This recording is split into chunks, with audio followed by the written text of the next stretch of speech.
Hey guys, today we're going to talk about Ben McDaniel. Hey guys, Victoria Paxton here. Thanks for stopping back by my YouTube channel. Okay guys, I hope you're doing good. Like, share, subscribe, all that good stuff. It's free.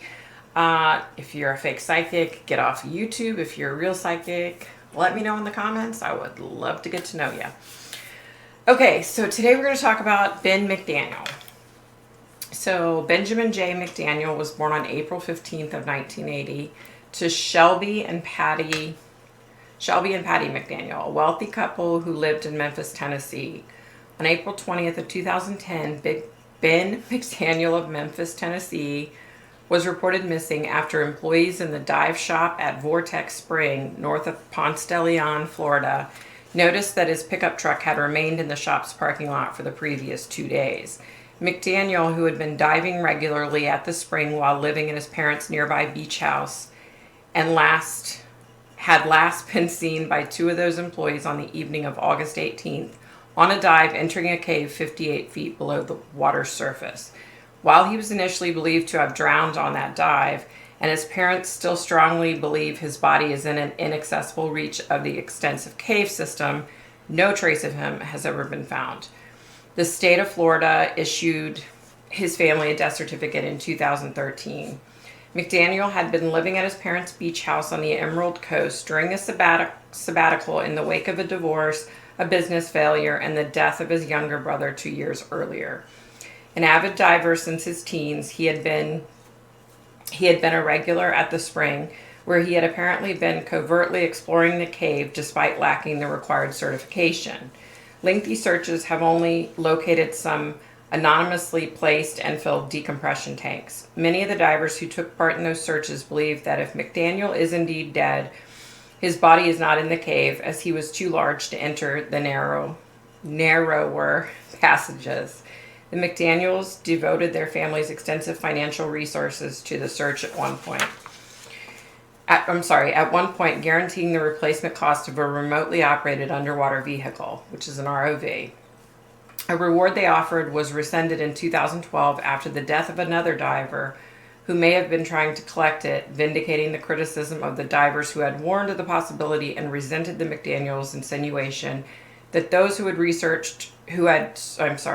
searched for their son at great personal risk had not been brave enough.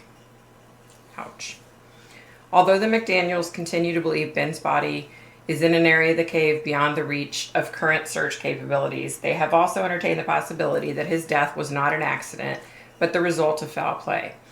A private investigator they hired believes that his body may have been removed before any authorities were contacted, or that he may even have been murdered on land, and the narrative of his disappearance was fabricated as a cover story.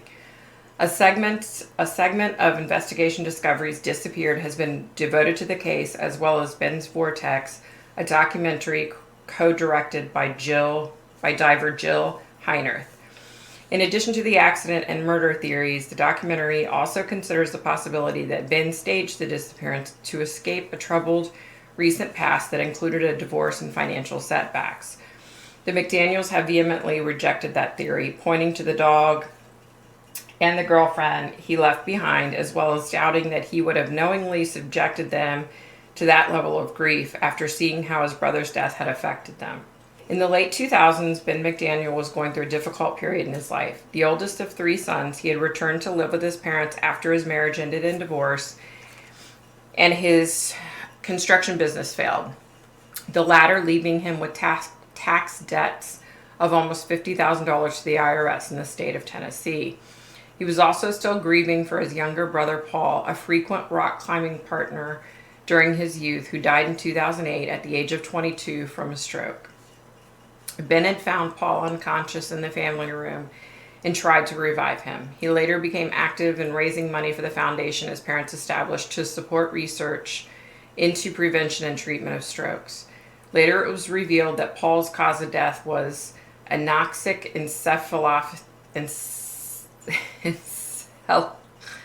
encephalopathy due to combined drug, opioid, benzodiazepine toxicity, a drug overdose, not a stroke. Paul was not being prescribed opiates. God, that's sad. The McDaniels suggested their son take a sabbatical, offering to support him financially while he and his dog, a chocolate lab he had rescued, lived in the family's beach home at Santa Rosa Beach on the Emerald Coast of the Florida Panhandle. He accepted their offer and moved into the house in April of 2010. His parents and girlfriend say the move was proving beneficial as Ben was beginning to think and talk about moving on from his recent personal setbacks. Relocating to the Gulf Coast allowed Ben to indulge in his preferred hobby, scuba diving. He had first taken it up at the age of 15, practicing with his tanks in the family pool. Despite living on the coast during his sabbatical, he preferred to dive in freshwater, becoming a frequent visitor to Vortex Spring, located outside a short distance north of Ponce de Leon.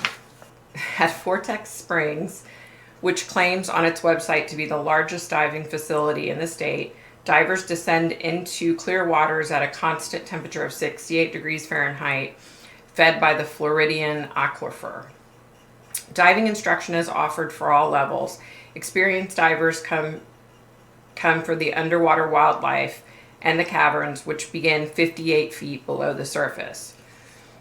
All divers are required to present proof of open water certification and sign a release of liability. For the most experienced divers, some of whom come from around the world, the main attraction of Vortex Springs is the cave, which starts 300 feet from the cavern at a depth of 115 feet. At the entrance is a sign depicting the Grim Reaper, which warns divers of the damage of continuing onwards.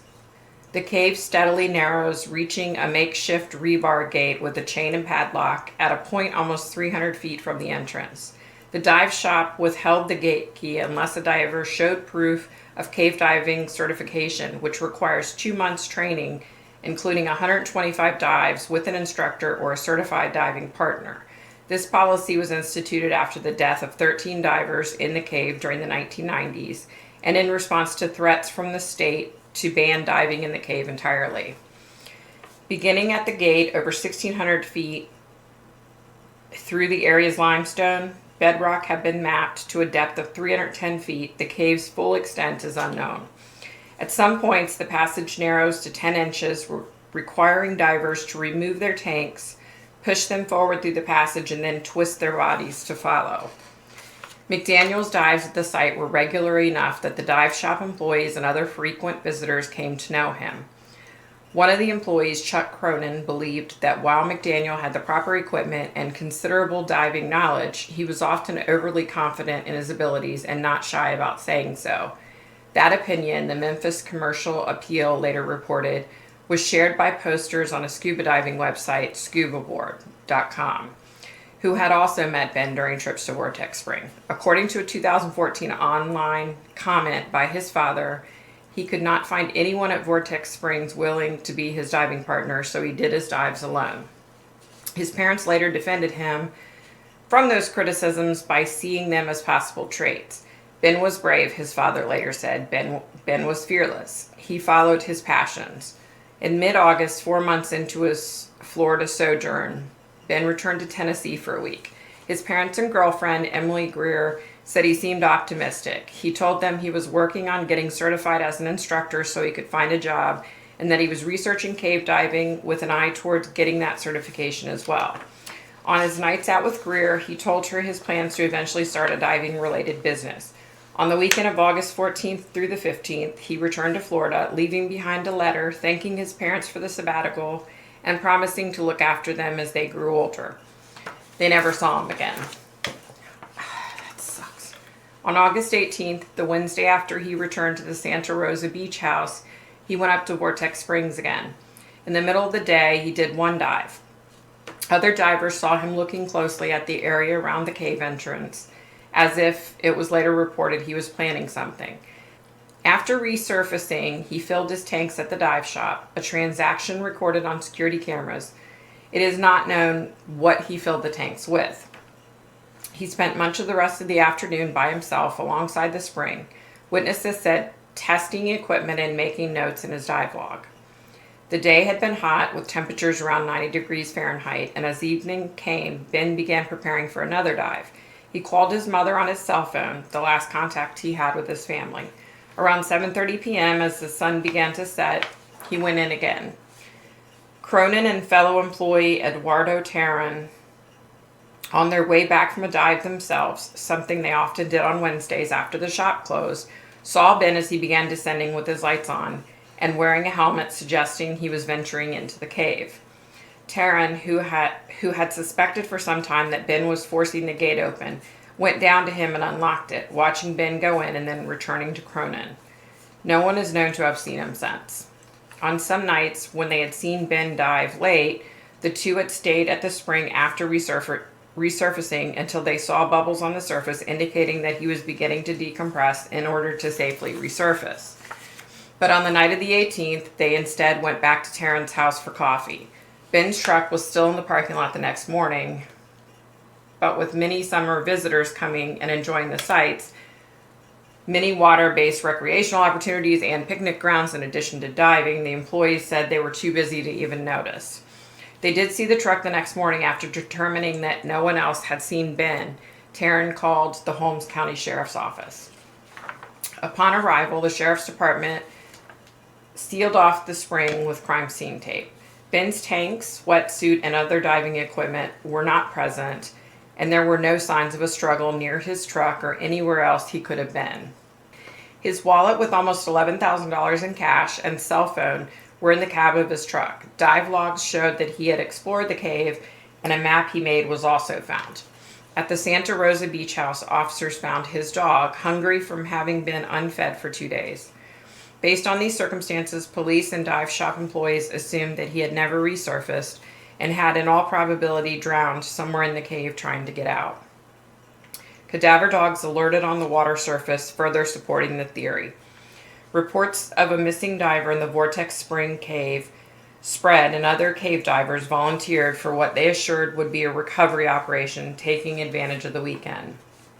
The McDaniels were called, and they drove to Florida along with Greer to observe from the shore. News media in the Panhandle and Memphis followed the search closely. Captain Harry Hamilton, an investigator in Holmes County, assumed at first that a very large number of divers, both amateur and expert, would volunteer to search for and recover McDaniel's body.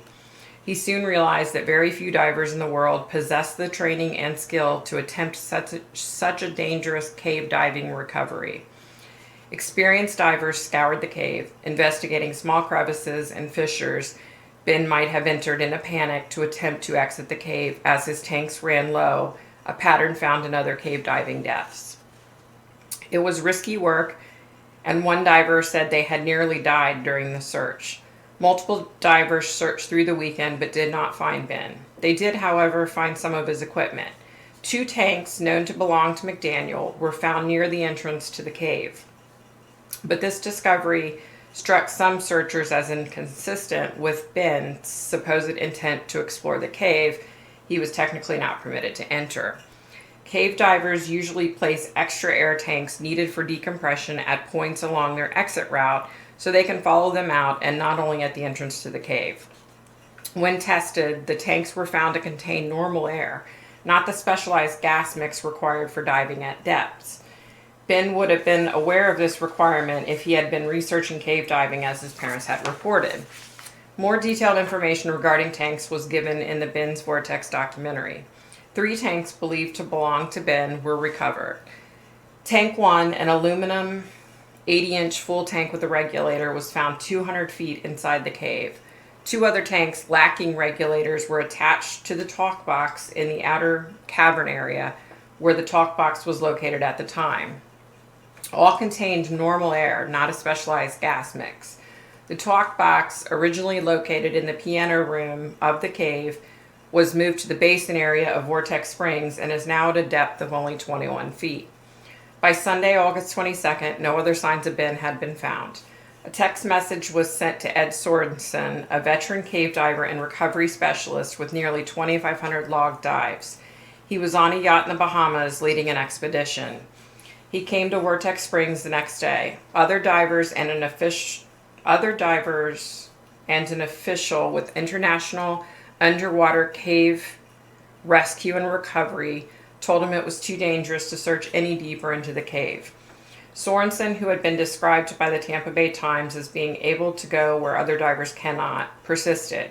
He made 3 separate dives that day, going 1,700 feet into the cave, 200 feet further than those sections Ben had mapped, using a dive propulsion vehicle and smaller tanks to increase his range. Excuse me. He found nothing, no body and no evidence of one such as increased activity by carnivorous aquatic scavengers, nor any evidence that Ben had gotten into those sections, such as marks on the cave walls or disturbed silt.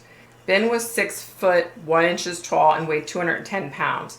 That's 1 inch taller and 20 pounds heavier than Sorensen. Without cave diving training, Sorensen said there was no way Ben could have gotten through some of the narrower passages called restrictions by divers in the cave. I know what I'm doing and I barely made it through, he told the Commercial Appeal. The last place I searched was pristine without a mark that a diver had been there. It would be impossible to go through that restriction without making a mark on the floor or ceiling. He's not in there. So again, I was not able to connect with Ben. Not sure why. I don't know why that is. But I will say that I had several visions, and while I was having these visions, I had no earthly idea what I was dreaming. I call it dreaming. I mean, when I had the visions, I'm almost like in a dream state, so it's basically the same thing as a dream, if that makes sense. So I was dreaming,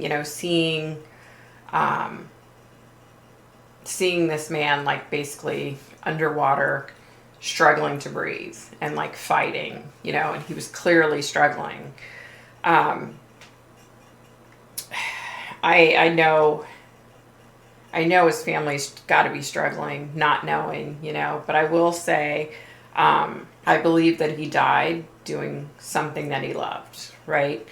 I believe that he went in there with the intent of going into the cave, and I really, in my visions, I think he made it into the cave. I know this other guy said, "Oh, there's no way, it's impossible," but I think he did. I think he made it in, and I really think he got hung up, because in my vision it was like he was hung up, like his foot was hung up, and maybe that's what happened, and he was fighting and running out of air.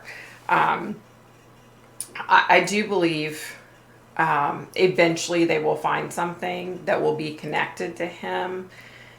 I don't know if that's part of his, scuba suit, something with his gear or something. I know they said they found some tanks, but that was right away. And I'm actually, when I was having the visions, I'm actually being told that something of his will be found. So I don't know if that's a body part. I know that sounds so morbid. I would like to think it's more of like maybe a part of his scuba suit or part of his gear or something, that something like that would be found. But I do believe something will eventually surface, and they'll know once and for all that he in fact did die in there. And like I said, it doesn't matter how your child dies, like it sucks, and I can't even imagine, what this family's going through. I can't even imagine. So I know, I don't know.